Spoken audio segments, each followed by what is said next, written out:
June 28, 2023. This is the S&P 500 E-Futures Mini on the NinjaTrader 8 platform, 2000 tick chart. Go down to the descriptions below. You can see where I saw my setups. All these guys marked here, as well as where I took my trade. This one that's boxed here. This video is a little bit late on the upload because I had quite a few things to take care of, but I also didn't get to trade toward at 10 o'clock to the close because I had some errands to run. This is mainly for myself to make sure I just keep myself, make sure I review as many charts as I can, as well as take notes. So we're going to go into the trades today, and hopefully it'll be rather quick. Overall, it was kind of a choppy day. Overall range from the high to low is about 30 points, from about 4,400 roughly to about 4,430. Prices look like they kind of moved sideways, then rallied and came back down. So it looked like it was just kind of pretty flat spike and then came back down kind of flat in larger time frame. So I'm not going to waste too much time, just kind of get into the trades right now.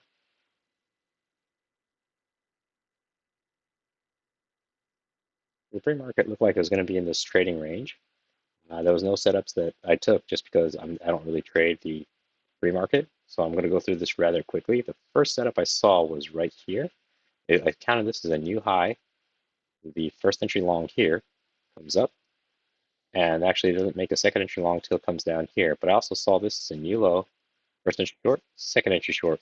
Now this is actually a pretty good signal bar, but things do seem a little bit choppy right here.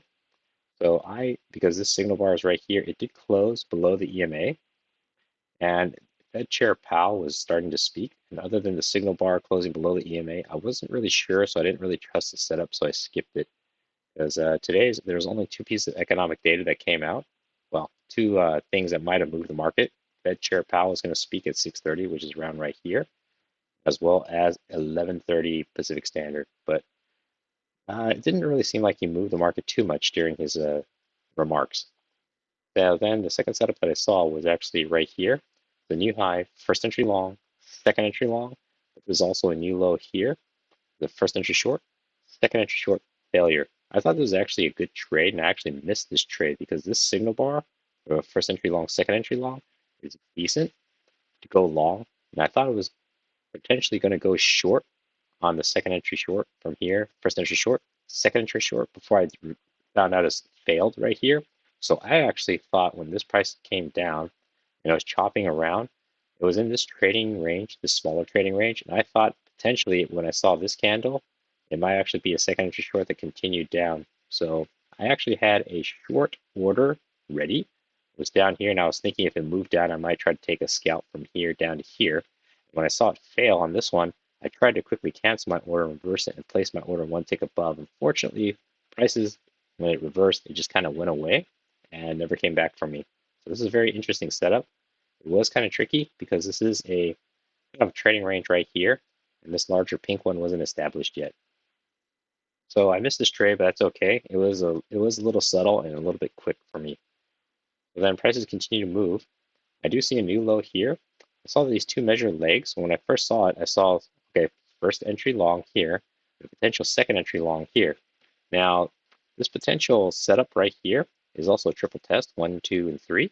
The unfortunate thing is it's triple test at the bottom of the range, which is good. The entry would be after a triple top. So it's like 1, 2, 3, 3 tops here. And so to take an entry, you have to put one tick above, but this is like, these are really, really large candles. It's hard to tell which side's going to win, especially in real time. You just see this huge move down and this huge move up. And this one's technically an inside bar to this one, as well as this one is also an inside bar. And finally, when it breaks out here, you think, okay, there is a first entry long, just a visual first entry long, second entry long, but also made a measured move. One leg down, pulls back, second leg down. So the complete two measured moves down. Bouncing off here could tell you that it is about to break back up higher, but it was feeling a little congested in this region, and it's also these conflicting ideas because it made two legs down. It looks like it's ready to come back up, but this is conflicting ideas. It is a little congested, so I thought I should just see if there's more information. And you finally do get a higher low right here. Now, this is a pretty good signal bar, and it confirms the second entry long visual, which is like one leg down, push up, second leg down, also one big leg, push up, second leg. But this higher low, it made me unsure And I just felt it's too close to this because I had a different trading range at one time. I actually had something closer to this. And I wasn't sure because I traded this as an overshoot. So at one time I wasn't sure if this is potentially a trading range. So I left it alone and I just let that one ride. And prices continue moving up. It kind of breaks out of this trading range. The context now looks like it was in this trading range, breaks down, consolidated in this trading range, and it finally broke out above. So it's a little hard to tell what was going on. And this is where I actually took my first trade. I saw his new low, new high here, first entry long, second entry long. So this is actually the first break of this ascending trend channel. So this is a first break here. Try to make one attempt to go up, came back down, and this is the second attempt to go up. Now I will admit this isn't a good signal bar because your signal bar is technically this red one. Excuse me. And I waited for the trigger bar to close, which is this green one. So when I saw it close and it closed very bullish, I thought there's enough room to make it to the EMA, make it, not to the EMA, make it to the top here. This could be the second attempt to try to make a new extreme because this one failed. And so I actually put my trade one tick above the original signal bar right here. And I was able to scalp out. And so, well, okay, so then prices continue moving. Looks like it was in this trading range, breaks out, comes down. It doesn't make consistent tops, so I wasn't really sure if there was a resistance that it could be trusted here. The same thing, it made made a higher high, and then it made lower highs and also made lower lows. But at one time, I thought putting a channel here didn't look quite right because I couldn't quite get prices to fit clean, so it kind of overshot. So I left it alone, just kind of traded as a sideways movement. I saw another entry, not another entry. I saw another setup here, the new high, first entry long, followed by second entry long. This is a very good signal bar. However, even though this is a good signal bar, the setup is below the EMA and it's just kind of out in the middle of nowhere. There's no clear determination where the bottom of this range is, if there even is a range. So to take an entry here feels like you're trying to pick a bottom of a move, but this is still also in a descending channel, so it could still keep bouncing going lower. So even though the second entry long, in hindsight, there was no real setup here for me to try to take it. Prices continue moving up, and just in larger context, it looks like it made one big leg up, pull back a second leg up, and the same thing here. I saw one leg up, pull back, and a potential second leg up. Prices kind of chopped down. I drew this, but I wasn't too trusting of this coming down, so I just kind of left it alone, but I did see this as a potential trading range. Again, the problem is it doesn't make consistent highs, so it's hard to take any entries here. Breaks down below. Here I do draw this guy at this point. I had one touch, two touch, three touch, even though it's a small little break, and then one touch, two touch, small little break. So a second entry short here, new low, first entry short, second entry short. The problem with the second entry short is even though it's a good signal bar, it's rejecting off the top of this descending trend channel. The thing I wasn't liking was there's no other key entry points. I needed this bar to actually come up to the EMA, get rejected, and come back down. Since it was too far, all it did was make a double top. Make a second entry short, even though there's enough room down to here, I just didn't trust it enough just based upon just this one key entry point. So it turns out it would have worked, but I just didn't want to take that trade. Prices continue moving down. I do see a new high here. It's a first entry long just by one tick, but also one leg. Comes down, second entry long. Now, this second entry long is like, it's not really the best signal bar. Excuse me. Not really the it's technically, this is the signal bar, but this one kind of made a double top. So this could be counted as a signal bar. In this case, this isn't a good signal bar to use. Let me just move this out of the way. But this one's a pretty good signal bar, made a double top. The thing I didn't really like was even though it made a double top, it is below the EMA and it's trying to set up a second entry long. It's the first break of this descending channel. So it made one attempt to go long, it broke up. It could make a second attempt to go long. So I didn't trust the setup to go long yet. So I wanted to wait for confirmation. I do see a higher low that does set up, but also this isn't a very good signal bar because it's just barely moving and it just breaks one tick above. So there is a battle going on here. Take this second entry long here, one tick above. It looks like it would have worked for a quick scalp. Let's see. Yeah, it would have worked for a quick scalp for about like 5 points or 5 ticks. but it felt very dicey. So even though it's a higher low, it just didn't really feel like a good setup. The price will continue moving. It moves up. I don't have this trend channel trading range set up yet, but I do see like a new high, first entry long. Technically, you have a second entry long here, but I saw as one leg down, push up, second leg down.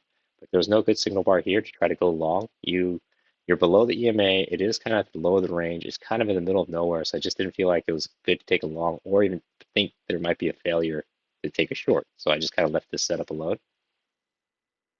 I do see a failed second entry long here. Now it's a new high here, breaks out of this potential trading range, or at least there's resistance. Made a first entry long, second entry long, and then it fails. Now, I actually thought might have been a possible trade because this is a good setup. It closed below. It would have been aggressive though, because after this close, it could easily just bounce because it didn't break definitively below the EMA. It is at the top of the trading range. EMA is semi-flat, but it's still trending up. So there is a kind of a bullish bias to it. So to take the trade one tick below, I thought would have been dicey, but it is there. It's kind of a risky trade though. And if you took it, it would have worked. I would have looked for a lower high, but you don't quite get a lower high till about right here. But this lower high now is also above the EMA again. It's getting close to the top of this trading range. So I felt, even the lower high is there, I just didn't feel like if it broke more definitively below, I would have maybe considered a trade. And then you kind of get a triple test here. And I do see a new high here for such a long second entry long, and then it fails. So I actually thought this was probably a decent trade because it's a good signal bar. Flashes down is very, very strong, showing like bears are coming in. However, I would have placed my trade not one tick below here, but I probably would have just put it back one tick below this one. And as you can see, it would never have come back to pick me up. Even if I put it like at the middle of this big candle, it still wouldn't have come pick me up. So this is a good setup. Triple test rejection. EMA is pushing prices down. Enough room down to the EMA. This is kind of a confirmed top of the trading range, or at least a resistance up here. Unfortunately, this is a good setup, but I don't think it would have, unless I was aggressively entering one tick below here, I don't think I would have ever gotten picked up. And then prices continue moving down, bounces off. So I kind of established that this is a support here. It's kind of one touch, two touch, three touch. But when it gets down here, it's a little sketchy because this is already like 3 or 2 hours away from this setup. So it's one touch, two touch, and then it touches the third time here. So it was a little confusing. I wasn't quite sure, so I wouldn't have taken a long here. Then prices continue moving up, falls into this trading range. It gets rather choppy. You do have a new high here, first entry long, second entry long. This is a bad signal bar.